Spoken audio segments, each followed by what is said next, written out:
Hello and welcome to Learning Music with Pat. I decided today I'm going to start showing you some basics of music, reading music, knowing what the staff is, knowing what notes are. Now I know I've gone over this before, but every so often I think we need a review.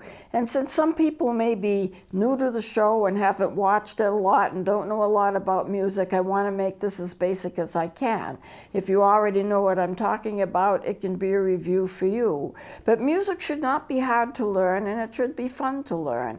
And I think we can have fun as we play it. But there are some basics that we need to know about so we can produce good music. So I have ahead of me right here a chart, and I'm going to use some charts today. I didn't bring in too many instruments, I only brought in a couple. But here's a chart with the music. And you start off with a staff. A staff is 5 lines. 1, 2, 3, 4, 5. You count them from the bottom up.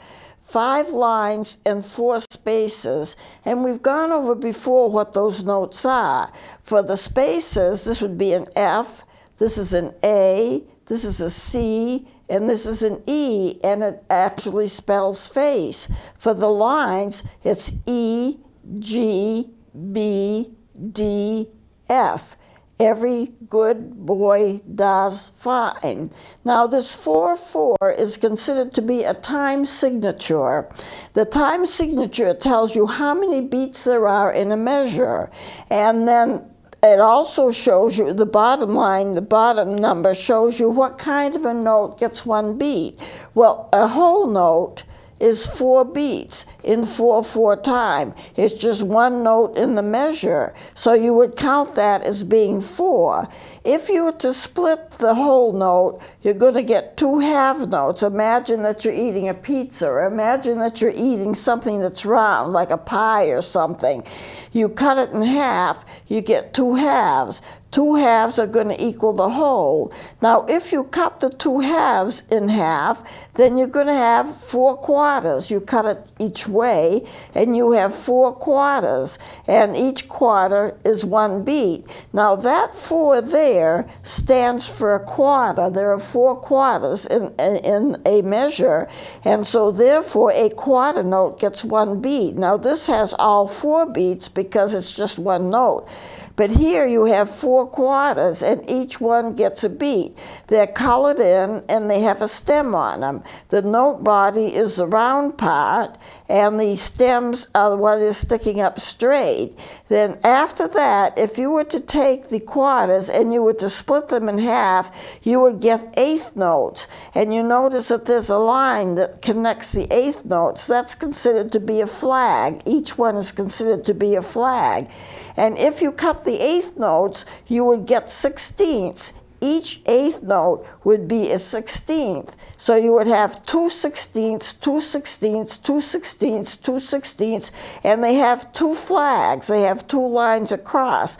And that's all 1 beat. 1 beat, 2 beat, 3 beat, 4 beat. But they're 16th notes if they have 2 flags. There are different ways of writing this, but if you think in terms of fractions, that makes it, I think, a fairly simple thing. Now, here's another shot. I've actually showed this to you before, but I'm going to put this down because I want to show this to you again.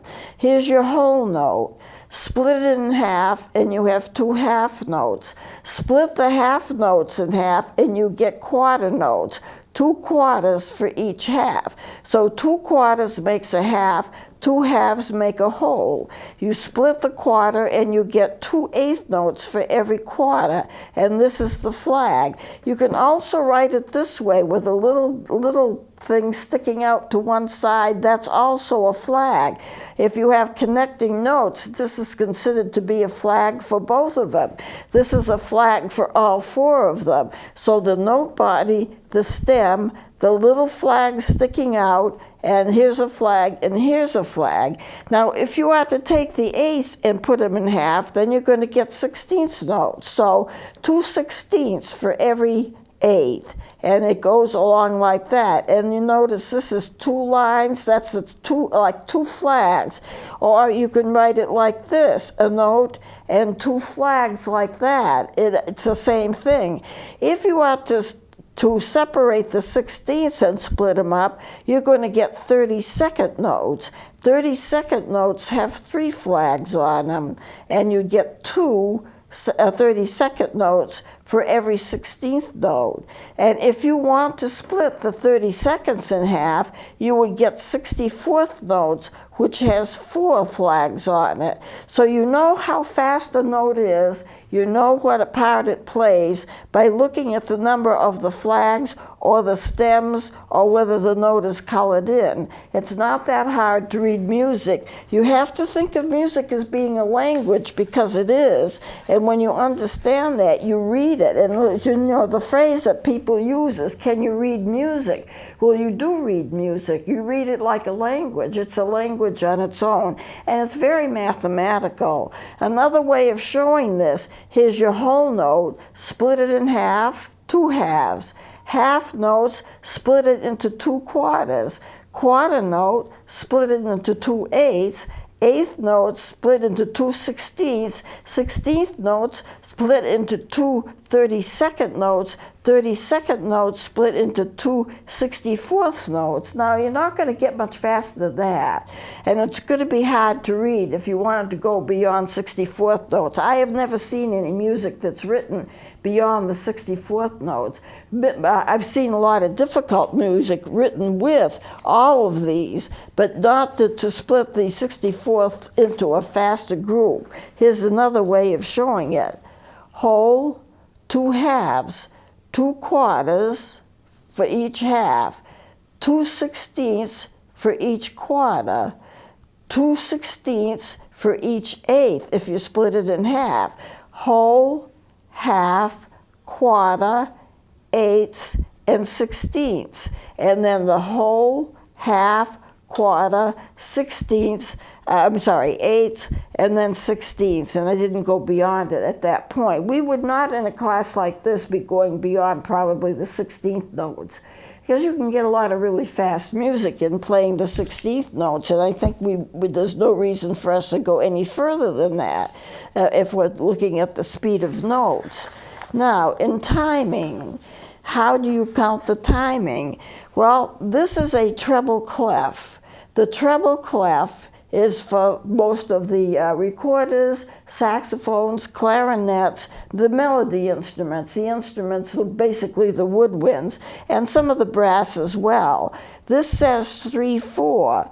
That means that there are 3 beats to the measure, and the 4 equaling quarter. The quarter gets 1 beat. So this would be 1, 2, 3, 1, 2, 3. There are 3 quarter notes.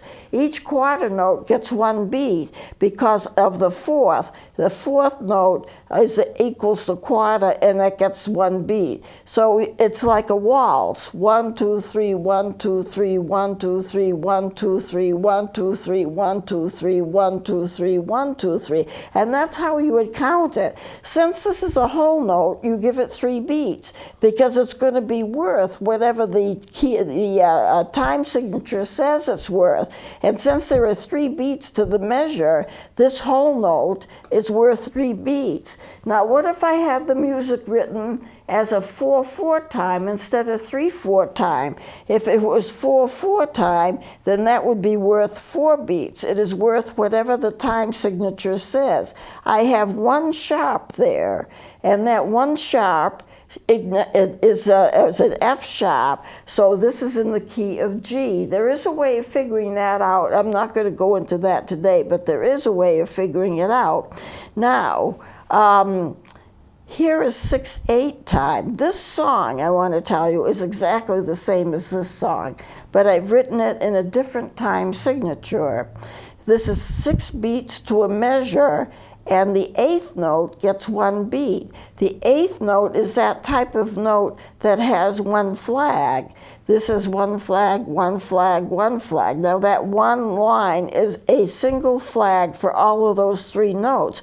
All of those 3 notes are 8th notes. So 1, 2, 3, 4, 5, 6. 1, 2, 3, 4, 5, 6. A dotted quarter is going to be 3 beats, because if you take a quarter, you could split it into 2 8th notes. That would be a beat for each one, and that dot adds another eighth note, so that gets to be 3 beats, that gets to be 3 beats, and so therefore you would count it as 1, 2, 3, 4, 5, 6, which is exactly what the time signature says it is supposed to have. I hope this starts to make sense to you with time, and I see that I don't have a music stand here, so right now, so I'm going to try to read it. I'm going to play it, but I'm going to try to read it from the side.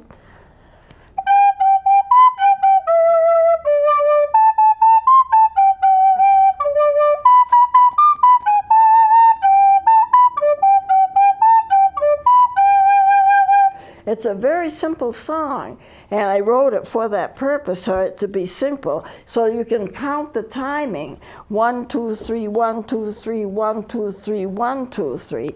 And so I'm going to play it again. And thanks, Rick, for the music stand. That's probably my error. I just didn't think of it.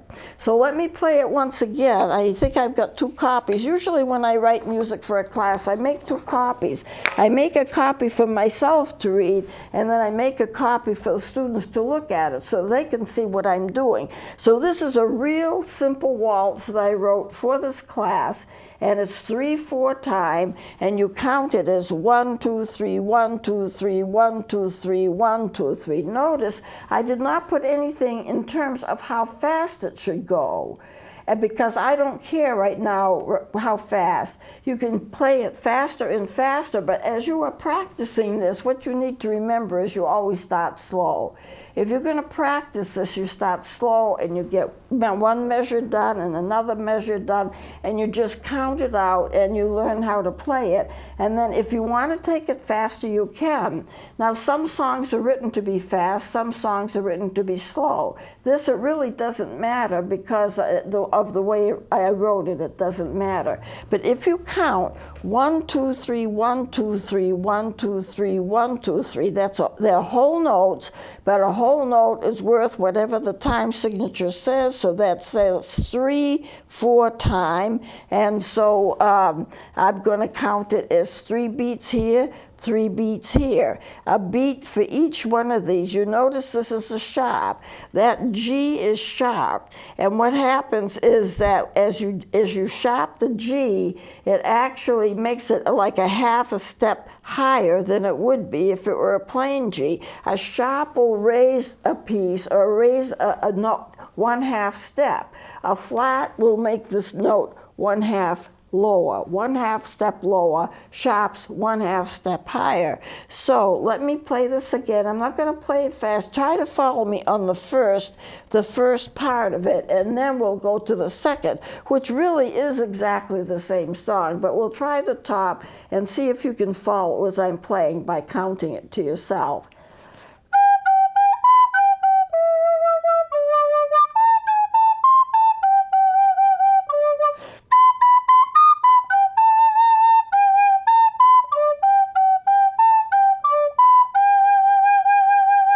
Real simple. Now when you get to the other part down here, it's going to look more complicated because I've written practically the whole thing in eighths and dotted quarters. But since the eighth note gets 1 beat, you count it the same way. 1, 2, 3, instead of 1, 2, 3, 1, 2, 3, it's 1, 2, 3, 4, 5, 6. But it's 6 because there are 6 beats to the measure. The notes are exactly the same. They're written as eighth notes, so I can put in 6 eighth notes and have it as 1 measure. So you're going to find that this has 6 beats to the measure, and this has 3 beats to the measure. This 1 measure really covers 2 of this right here. But it doesn't matter. This is going to be 3 beats. This is going to be 3 beats, a total of 6 in all. So these 2 are really combined as these 2. If it sounds complicated, when you get used to seeing music like this, you don't even think about it. You just play it, and it's kind of automatic. So I'm going to play that second piece, and it's going to be exactly like the top piece. What you could do is see if you can count out as I'm going on. 1, 2, 3, 4, 5, 6. 1, 2, 3, 4, 5, 6. This is kind of like an exercise, and you're learning how to count music. It's just a real simple piece. So let me try this again.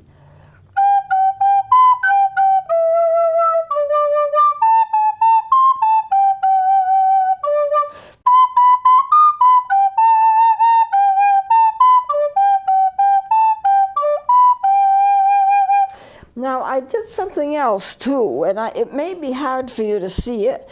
Down here, I wrote it in 4/4 time. It's the same song, but I did all triplets. A triplet is when you get 3 notes to a beat. You know, it's like 1, 2, 3, 1, 2, 3, 1, 2, 3, 1, 2, 3. Each 3 notes is 1 beat. It's called a triplet. It's three notes to 1 beat. That's why it has the 3 on top. If it has a 3 on top, you know that they're triplets. Here, and they're written as 1/8 notes. So triplets is 1 beat, 2 beats, 3, 4. Now it's 4/4 times, so this is going to be 1 beat, this is going to be the 2nd beat, this is going to be the 3rd beat, and the 4th beat. 1, 2, 1, 2, 3, 4. 1, 2, 3, 4. 1, 2, 3, 4. Those quarter notes are worth 1 beat. If they're a little bit longer, if they're dotted, they're worth a little bit more than 1 beat. But you see, I can write the whole thing as triplets and have the same song in a different time signature, but it's going to sound the same if I play it. I wished I'd written these notes a little bit larger, but I kind of put this in as a last-minute thing just to see if we could do it, and we can do it. You can write music in different time signatures and come out with the same song. You just have to know how to read the time, and it's not that hard to read. You always look at the time signature, which is going to be to the left of the clef. If you're playing an instrument that's in bass clef, the clef would look a little different. It would have a rounded appearance, and it would be different, but the time signature would still be the same. And this is the key signature. When you get sharps and flats at the beginning of a piece, that's going to be the key signature. Now, F sharp is in the key of G, and I can show you at some later point how we get that, but that's what it is. 6/8 time signature, key of G, 1 sharp, that's your key signature, and you count these as how many beats to the measure and what kind of a note gets 1 beat. In the 6/8 time, the 8th note gets 1 beat. In the waltz tempo, the quarter note gets 1 beat. And in the triplets, then you have the set of triplets getting 1 beat. It all amounts to the same thing when you start to read it. So although it may look a little conflicted, it really isn't very conflicted. So let me play it as I'm going to play it with the triplets now. It's going to be exactly the same song. These 2 lines here tells you that the song has ended. That's the end of the song. And sometimes there are repeat signs, and you go back and you play part of it again if you're supposed to repeat it. We're going to get to all of those signs as time goes on. But let me just try this. We'll do it by the triplets.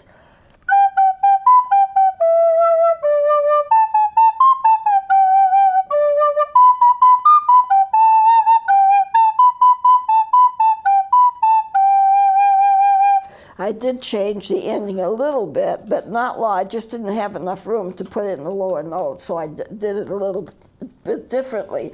Now, what if you want to play it really fast? How fast can you take it?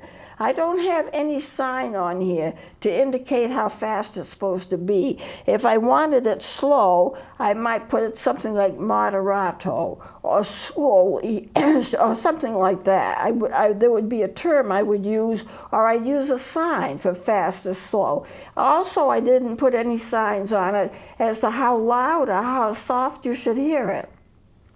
If I put double Fs, I would play it really loud. If I put Ps, that stands for pianissimo, and that would mean that you would hear it really softly. So because it's just a basic song, you can pretty much do what you want to do with it. So I'll try playing it faster. We'll see what it sounds like.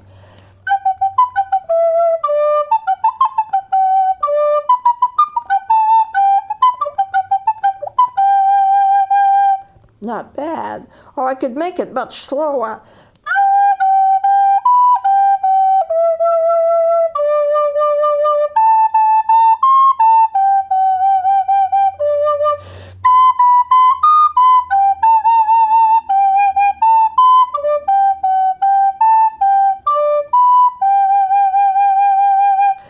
lot of times when you come to the end of a song, you slow it down and gradually stop. And people understand that is the end of the song.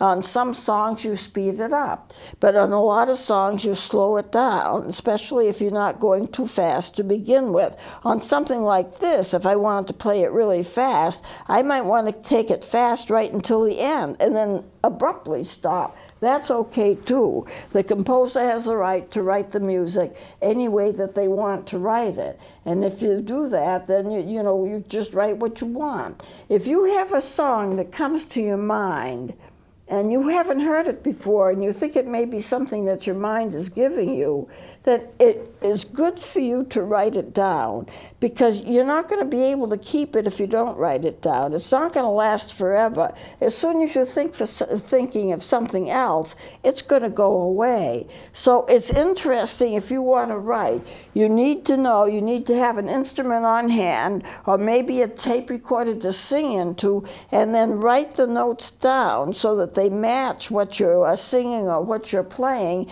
and then get a time for it, and then you may well create your own song that way. I know I do a lot of writing, but I do it for students, and so therefore I'm not doing a classical thing, or I'm not doing a professional, kind of thing like an opera or an operetta or something like that. I do it for students, but students can write music, and the music that they write can be very beautiful, and you can tell when it's a beautiful song and it's been like anointed. I was listening to a radio program, and there was a lady on who was a guest, and she was a musician, and she said a song came to her, and it came so strongly, it seemed to be coming out of the walls. It's like she heard it, and she heard it very distinctly, and she wanted to keep it. It's a beautiful song. So she scripted it, she wrote it down, and then she was able to play it. And it was a very beautiful song. There are some songs that are just almost force themselves upon you, and there really are beautiful songs. And some of the most beautiful songs are not the fastest. So I think we're getting low on time, so I think I'm going to close it here. We will continue with this next time, although I think next time I'm going to do a special segment on how do you practice? What's the best way for you to practice and get the most out of your practice time? A lot of people hate to practice. I'm one of the few people that love to practice. But at any rate, I can show you how to get the most out of your practice time, and I think I'll do that next segment, because if you're a beginning student, the thing that you're going to want to do is practice, but you want to get the most out of it. You don't want to just be wasting your time playing and playing and playing mistakes, and I can show you how to avoid that. So we'll close it here. Please join me next time.